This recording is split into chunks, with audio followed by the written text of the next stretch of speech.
Mungkin. Memang betul. Walaupun nyanyinya tidak dari hati?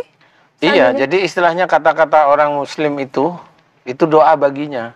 Jadi walaupun itu lagu, itu doa. Kalau dinikmati, diresapi, jadi ke hati, ya itu doa. Apapun bentukannya itu doa.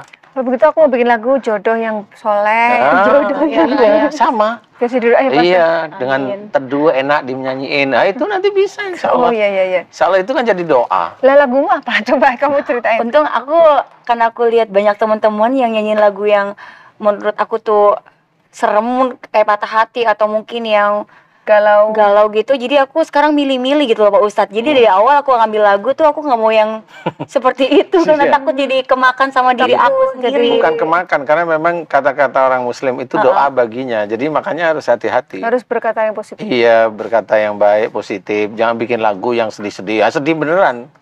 Jadi ya biasa bikin lagu yang kira-kira sedih tapi nggak terlalu, jangan menjurus ke arah kita umpamanya. Itu. Tapi kadang kalau menurut industri hiburan yang galau-galau itu malah yang laku Pak Ustadz.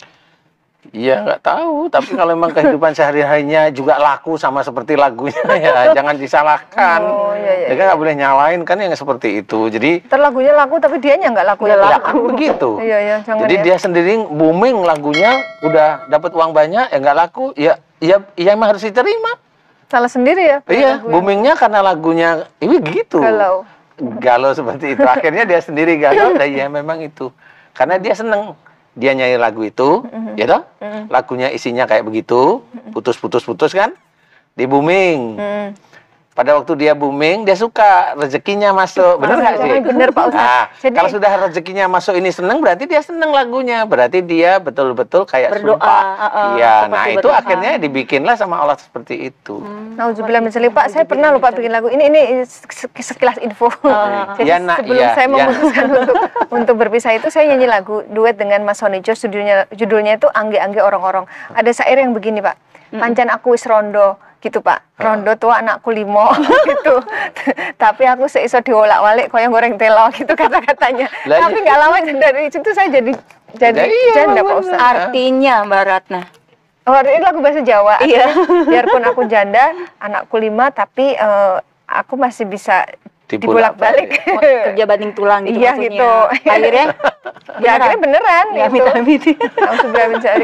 Tapi harus diterima Pak Ustadz, ikhlas. Iya sudah, makanya sekarang harus ganti lagu, ganti syair maksudnya. Aku bahagia gitu-gitu aja. Ini lagu saya yang terbaru itu judulnya Seadanya Berkasih Pak Ustadz. Jadi itu isinya tentang kalau kita mencintai seseorang atau sesuatu itu jangan berlebih-lebihan. Karena suatu saat bisa jadi menjadi seseorang yang kau benci. Dan kalau benci sesuatu atau seseorang, jangan berlebih-lebihan, sewajarnya saja, karena suatu saat akan menjadi seseorang atau sesuatu yang engkau cintai, gitu Pak Ustadz. Kalau ini mengandung doa atau nasihat aja Pak Ustadz? Kalau itu hanya nasihat dari peribahasa saja sebenarnya. Tapi sebenarnya itu ada dari istilahnya dari hadis sebenarnya juga ada, bahwa kalau kita mencintai seseorang itu memang jangan berlebihan. Nggak boleh lebay. Iya, istilahnya itu bisa menjadi sesuatu yang kau tidak sukai. Jadi juga kalau yang kamu tidak sukai jangan juga berlebihan, karena bisa aja itu akan menjadi yang kamu sukai gitu. Jadi intinya adalah Allah nggak suka yang berlebihan lah intinya. Intinya ya Allah tidak suka yang berlebihan. Kalau mau mencintai, cintailah Allah dengan berlebih sebenarnya. Nah, kecuali kalau cinta ke Allah. Iya, cinta Allah berlebih itu akhirnya kalau kita melihat seorang yang memusuhi kita tidak melihat dia memusuhi kita karena kita memaafkan. Kan begitu. Ya, benar. Kalau seorang cinta kepada kita, mamanya, ya kita terima dengan santai. Karena apa?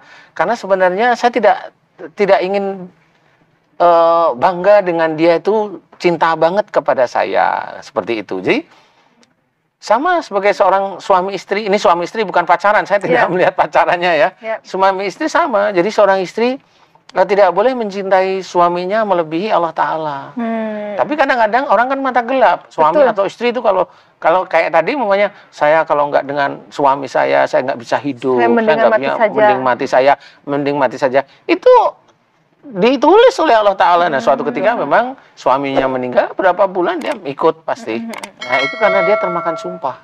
Sumpah dia sendiri ya? Bukan termakan sumpah. Allah akan membuktikan sumpahnya. Padahal kalau dia bersumpah seperti itu, kalau memang itu salah di hadapan Allah Ta'ala, dia harus memohon ampun sambil membayar kifarat istilahnya. Jadi membayar dengan bisa aja dengan memberi makan duafa 10 orang, kemudian atau memberi pakaian duafa 10 orang atau puasa 3 hari. Itu sebenarnya seperti itu. Tapi orang itu kan lihat, kalau baru lihat sumpah aku begini-begini lah, sumpah kok tiap hari. Bukan tiap hari. Tapi Pak Ustadz, aku mau nanya nih, Barakah, boleh ya? Boleh. Mengenai tentang cinta-cintaan nih, Metallica kan lagi putus cinta nih. Nah, Mecha tuh ngerasa apa ya? Meta tuh sayang banget sama dia, dan tiba-tiba tuh hampir satu tahun lebih lah hubungan gitu. Meta tuh ngerasa nyaman. Hubungan apa nih? Tapi pacaran gitu loh Pak Ustadz, maksudnya deket gitu. Nah, kita tuh udah ada niat untuk ke jenjang yang lebih mau nikah, mau married gitu. Iya, seperti itu. Terus alhamdulillah. Tiba-tiba pas tengah jalan gitu, tiba-tiba kok putus gitu, nggak tahu kenapa.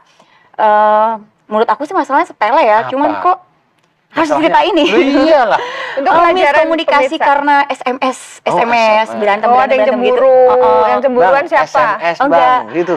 Abang, SMS siapa? Ini bang.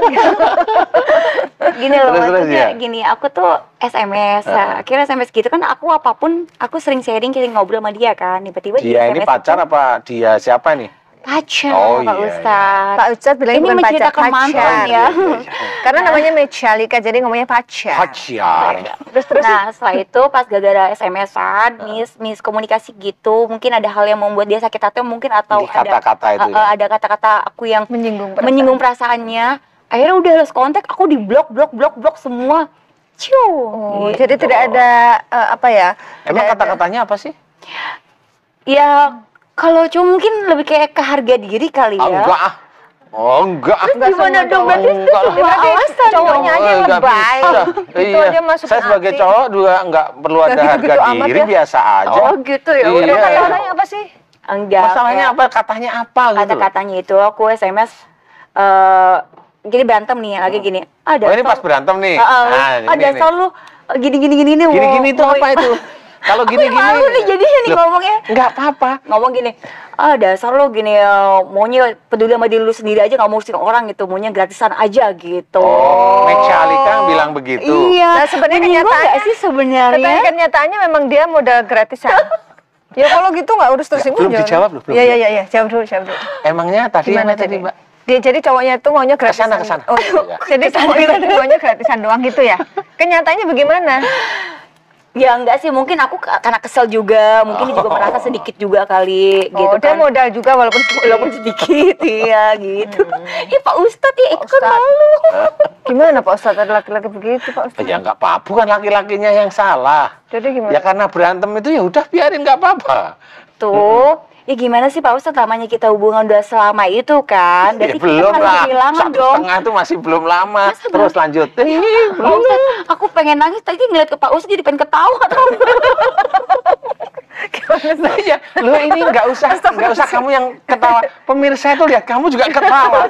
Lo sudah hampir 1 tahun lebih, nggak taunya bilang 1,5 tahun. Itu namanya hampir 2 tahun. 1 tahun lebih, hampir 2 tahun. Itu benernya gitu. Gitu ya Pak Ustadz. Iya, terus Pak Ustadz sebenarnya aku agak malu-malu ngomong masalah pribadi. Cuman ya kan mungkin Pak Ustadz bisa memberikan solusi gitu loh Mbak Ratna. Ini mau nangis beneran nih. Jangan digoda loh. Enggak, dia lucu, jarang lucu sebenarnya makanya. Terus, ayo Pak Ustadz, kasihan dia butuh solusi Pak. Karena sebentar, pertanyaannya itu belum kok minta solusi. Udah, jadi dia itu berat diputusin karena dia cinta. Nah supaya dia bisa menjadi ikhlas tuh bagaimana gitu ya? Iya benar Mbak Ratna. Mau ikhlas nih? Nggak ikhlas. Loh kan salah lagi saya. Jadi saya salah. Jadi kamu pengennya dia balik gitu? Gimana? Dia pengennya dia balik lagi cowoknya. Gimana Pak Ustadz? Nanti gini aja. Ke rumah Bapak. Saya minta nomor HP-nya cowok kamu, tak tanyain. Ya ampun Pak Ustadz. Kamu mau balik sama Metallica tidak? Gitu ya. Sebenarnya gini, persoalan masih sayang itu normal karena Metallica selama ini memang sayang beneran, kan gitu ya? Iya Pak Ustadz. Kemudian kenapa bisa? Ya karena berantem-berantem anak muda ya seperti itu. Makanya istilahnya kalau di dalam agama itu kan kalau berkata kan harus hati-hati. Nggak boleh menggunakan kata-kata yang menyinggung orang lain. Menyakiti itu tidak boleh. Kalau dalam Quran diceritakan atau Allah menyuruh kepada kita semua, lintalahum. Artinya apa? lemah lembutlah kamu kepada mereka. Masa Metallica sendiri sebagai seorang wanita mengatakannya itu masa kayak gitu sih? Kayak gitu gimana Pak Ya, Ustadz? maksud Ya itu saya kan gini, masa kamu gini itu kan bukan Pak Ustadz, kan Gimana? dia sebenarnya ngasih tahu apa yang dia alami selama ini. Mungkin cowoknya tuh modal tapi nggak banyak. Terus sudah karena dia lagi marah dia mau, cowok maunya gratisan doang gitu. Cowoknya tersinggung. Tapi gini, kalau saya ya, kenapa di blok semuanya? Pertanyaan saya, cowoknya ganteng apa enggak? Itu pertama kali Penting saya ya, tanya penting. itu. Itu penting. Kalau menurut mata saya sih ganteng Pak Wah, Ustadz.